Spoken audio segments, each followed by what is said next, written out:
آپ کی صحبت مجھے میسر ہوگی؟ اللہ کے نبی صلی اللہ علیہ وسلم اس بات میں جواب دیتے ہیں اور کہتے ہیں ہاں اللہ رب العزت آپ کو صحبت کے لیے میسر فرمائیں گے، ابھی انتظار کر رہے ہیں اور اب وہ وقت آ رہا ہے۔ یہ جو میٹنگیں ہو رہی ہے دارالندوہ میں، قتل کی سازشیں ہو رہی ہیں، اللہ کے نبی صلی اللہ علیہ وسلم کڑی دھوپ میں حضرت ابو بکر کے گھر تشریف لے جاتے ہیں۔ وہاں حضرت اسماء بنت ابو بکر رضی اللہ عنہا دیکھتی ہے کہ کوئی شخص آ رہا ہے، کڑی دھوپ میں آ رہا ہے۔ یہ عربوں میں آج بھی دھوپ کے وقت میں وہ باہر نہیں نکلتے۔ دیکھے کہ حضور اقدس صلی اللہ علیہ وسلم کڑی دھوپ میں تشریف لا رہے ہیں تو سمجھا کوئی اور ہوں گے، لیکن جب دیکھا تو حضور اقدس صلی اللہ علیہ وسلم تھے۔ دروازہ کھٹکھٹایا، حضور اقدس صلی اللہ علیہ وسلم نے حضرت ابو بکر باہر نکلے اور فرمایا اللہ کی طرف سے حکم آ گیا ہے، ہمیں آج کی رات میں ہجرت کرنی ہے اور پھر ہمیں نکلنا ہے، آپ اس کے لیے انتظامات کر دو۔ حضرت ابو بکر جواب دیتے ہیں میں نے اسی ہجرت کے لیے 4 اونٹنیاں پہلے ہی سے تیار کر رکھی ہیں اور سارا بندوبست کر رکھا ہے، ہمیں کس طرح سے مدینہ الرسول جانا ہے۔ اللہ کے نبی صلی اللہ علیہ وسلم حضرت ابو بکر کو شاباشی دیتے ہیں اور کہتے ہیں ابو بکر جس طرح تم دنیا میں میرے ساتھ رہے، تم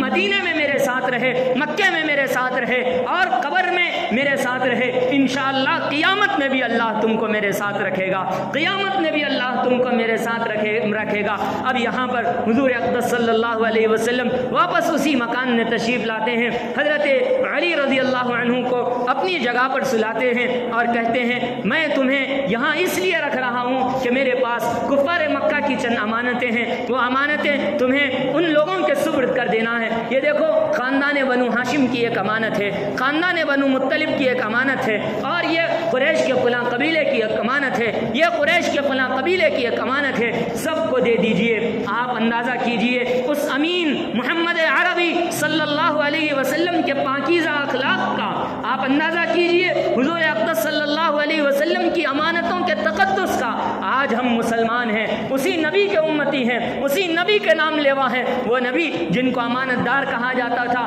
خون کے پیاسے تھے آپ کے لیکن امانتیں آپ کے پاس رکھا کرتے تھے، خون کے پیاسے تھے آپ کے لیکن اپنی امانتوں کا تحفظ آپ کے پاس سمجھتے تھے اور آپ کے پاس امانتیں لا کے رکھتے تھے۔ آج ہم مسلمان ہیں، ذرا اس واقعے سے عبرت حاصل کیجئے، کیا ہم امانتوں کا اس طرح سے خیال رکھتے ہیں؟ امانتوں کے تقدس کی ہمیں کوئی اس طرح کی فکر ہے؟ سوچئے حضور کی پاکیزہ سیرت سے جو پیغام ملنے والا ہے اس پیغام کو سوچئے اور اس پیغام کو اپنی زندگی میں لانے کی کوشش کیجئے۔ امانتوں کا تقدس کیجئے، امانتوں کی حفاظت کیجئے، امانت میں خیانت نہ کیجئے۔ اللہ کے نبی صلی اللہ علیہ وسلم نے اس وقت میں جب کہ آپ کے قتل کی سازش ہو رہی تھی، آپ نے یہ پیغام اپنی امت کو دیا ہے۔ حضرت علی رضی اللہ تعالی عنہ بستر پر آرام فرما ہیں، آپ صلی اللہ علیہ وسلم سورہ یاسین کی تلاوت کر رہے ہیں اور یاسین کی تلاوت کرتے ہوئے آپ باہر نکلتے ہیں۔ وَجَعَلْنَا مِن بَيْنِ أَيْدِيهِمْ سَدًّا وَمِن خَلْفِهِمْ سَدًّا فَأَغْشَيْنَاهُمْ فَهُمْ لَا يُبْصِرُونَ۔ یہ آیت کریمہ پڑھتے ہیں اور مٹی ہاتھ میں لے کر اچھالتے ہیں اور پورے وہاں پہ جو محاصرہ کرنے والے 12 افراد تھے جو آپ کے قتل کے لیے آپ کے گھر کا محاصرہ کیا ہوا تھا، آپ کے گھر کا دائرہ انہوں نے وسیع کیا ہوا تھا، آپ صلی اللہ علیہ وسلم جب مٹی اچھالتے ہیں ان کی آنکھوں پہ پردہ پڑ جاتا ہے اور آپ صلی اللہ علیہ وسلم کسی کو نظر نہیں آتے۔ حضرت ابو بکر صدیق رضی اللہ عنہ کے پاس پہنچتے ہیں، وہاں سے اونٹنی پر سوار ہو کر وہاں سے حضور اقدس صلی اللہ علیہ وسلم غار ثور جاتے ہیں۔ وہاں غار ثور جاتے ہوئے اللہ کے نبی صلی اللہ علیہ وسلم بڑی نمدیدہ آنکھوں سے کعبۃ اللہ کو دیکھتے ہیں اور کہتے ہیں واللہ اے اللہ کی قسم، اللہ کی قسم اگر مجھے یہ لوگ مکے سے نہ نکالتے، مجھے تجھ سے بڑی محبت ہے، مجھے اے کعبہ تجھ سے بڑی محبت ہے، اے مکے کی زمین مجھے تجھ سے بڑی محبت ہے، اگر یہ لوگ میرے لیے قتل کی سازش نہ کرتے، اگر مجھے یہاں سے نہ نکالتے تو میں کبھی مکہ تجھے چھوڑ کر جدا نہ ہوتا۔ سوچئے آپ صلی اللہ علیہ وسلم کی آنکھوں میں آنسو ہے اور اپنے پورے کنبے کو جہاں آپ کا بچپن گزرا ہے، آپ کے جوانی کے ایام گزرے ہیں، آپ کی محنتوں کے ایام گزرے ہیں، وہاں پر دعوت و تبلیغ کے لیے، اللہ کے دین کی خدمت کے لیے اللہ کے نبی صلی اللہ علیہ وسلم ہجرت کے لیے تیار ہو رہے ہیں۔ اور پھر آپ صلی اللہ علیہ وسلم غار ثور میں پہنچتے ہیں، قرآن مجید کی آیت نازل ہوتی ہے وَإِذْ يَمْكُرُ بِكَ الَّذِينَ كَفَرُوا لِيُثْبِتُوكَ أَوْ يَقْتُلُوكَ أَوْ يُخْرِجُوكَ وَيَمْكُرُونَ وَيَمْكُرُ اللَّهُ وَاللَّهُ خَيْرُ الْمَاكِرِينَ. یہ لوگ سازشیں کر رہے ہیں, یہ لوگ مکر کر رہے ہیں, سازشیں کا جال بن رہے ہیں کہ آپ کو قتل کر دے, یا آپ کو مکے سے دربدر کر دے, یا آپ کو ایک جگہ پہ قید کر دے, لیثبتوک قید خانے میں ڈال دیں, لیخرجوک یا پھر آپ کو مکہ بدر کر دیں, لیقتلوک یا پھر آپ کو قتل کر دیں, وَيَمْكُرُونَ اور وہ لوگ مکر کر رہے ہیں, وہ لوگ سازشیں کر رہے ہیں, وَيَمْكُرُ اللَّهُ اور اللہ بھی تدبیر کر رہا ہے, اللہ بھی اپنے پیغمبر کی حفاظت کی تدبیر کر رہا ہے, وَاللَّهُ خَيْرُ الْمَاكِرِينَ اور پھر اللہ بہترین تدبیر کرنے والا ہے. تم ہزار تدبیریں کرو لیکن اللہ کی تدبیر سے آگے تم بڑھ نہیں سکتے. یہاں تک آج کا واقعہ ہے, آج صلی اللہ علیہ وسلم غار ثور میں پناہ گزی ہیں, اس میں بھی واقعات پیش آ رہے ہیں. حضرت اسماء آپ کو کھانا لا کے پیش کر رہی ہیں, ابو جہل آپ کے پاس جب آتا ہے دیکھتا ہے کہ محمد الرسول اللہ نہیں ہے, وہاں حضرت علی ہے, تو فوراً یہ کہتا ہے کہ ابو بکر کو پتا ہوگا کہ محمد کہاں گئے ہیں. وہ وہاں پہ آتا ہے, حضرت اسماء وہاں پہ موجود ہوتی ہیں, اسماء بنت ابی بکر رضی اللہ عنہ ان سے پوچھتے ہیں کہ بھائی کیا ہے, کہاں گئے ہیں محمد, کہاں گئے ہیں تمہارے والد. تو حضرت اسماء جواب دیتی ہیں مجھے پتا ہے لیکن میں تجھے جواب نہیں دوں گی, میں تجھے جواب نہیں دوں گی. آپ سوچئے ایمانی حمیت, ایمانی غیرت اور جھوٹ سے اپنے آپ کو دور کرنے کا وہ کیسا جذبہ تھا ہوگا, اور وہ کیسا اللہ کے نبی صلی اللہ علیہ وسلم نے ان کے اندر جذبہ بھر دیا تھا ہوگا. ابو بکر ایک زور سے تھپڑ رسید کرتا ہے اور وہ ایک پتھر پہ گرتی ہیں اور ان کی پیشانی پوری کی پوری خون میں شرابور ہو جاتی ہے. کھانا لے کر حضور اقدس صلی اللہ علیہ وسلم کے پاس پہنچتی ہیں. حضرت ابو بکر پوچھتے ہیں بیٹی اپنے چہرے کو تم نے پردے سے کیوں ڈھکا ہوا ہے, ذرا بتاؤ کیا ہوا ہے. تو اللہ کے نبی صلی اللہ علیہ وسلم کو رو رو کے حضرت اسماء بیان کرتی ہیں جب آپ تشریف لے گئے ابا جان, وہاں ابو جہل آیا تھا, اس نے آپ کے بارے میں مجھ سے پتہ پوچھا لیکن میں نے جواب نہیں دیا. اس نے جوش انتقام میں ایک زوردار تھپڑ میرے چہرے پہ رسید کیا, میرا چہرہ پھول گیا اور میں پتھر پہ گری اور اس پتھر سے میرے پیشانی پہ زخم آ گیا اور زخم سے میرا پورا سر خون میں شرابور ہو گیا. یہ اسلام کی عظمتیں ہیں, اسلام کا تقدس ہے, اسلام کے لیے اصحاب نبی کی یہ قربانیاں ہیں جو آج ہم نے فراموش کر دی ہیں. اے مسلمانوں, اے اللہ کے بندو, اے محمد الرسول اللہ صلی اللہ علیہ وسلم کے امتیوں, آج وقت ہے کہ ہم اسلام کے اس تقدس کی حفاظت کریں. نبی نے جو پیغام دیا تھا اس پیغام کو اپنے سینے سے لگائیں. ہجرت کے واقعات سے جو سبق ہمیں مل رہے ہیں, آج وقت ہے کہ ان واقعات کو سمجھیں اور ان واقعات کو اپنی زندگی میں لانے کی کوشش کریں. یہی چیزیں ہیں جو آخرت میں کام دیں گی, ورنہ پھر ہمارے لیے آخرت میں بڑی مشکلیں کھڑی ہو جائیں گی. اللہ کے سامنے ہم کسی جواب کے لیے